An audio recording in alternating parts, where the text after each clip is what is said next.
Unang Pedro Kabanata 5, Talata 6.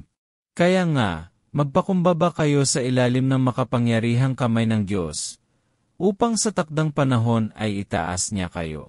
Ama, patawarin mo kami sa aming kapalaluan na kahit alam namin na ikaw ang Diyos na pinakamakapangyarihan, ay sa sariling kakayahan pa rin kami umaasa, at hindi sa iyo gayong ikaw ang nagbibigay sa amin ng kalooban at kakayahan na magawa ang makalulugod sa iyo.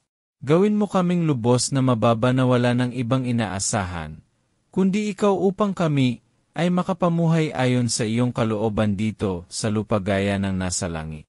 Sa pangalan ni Jesus. Amen.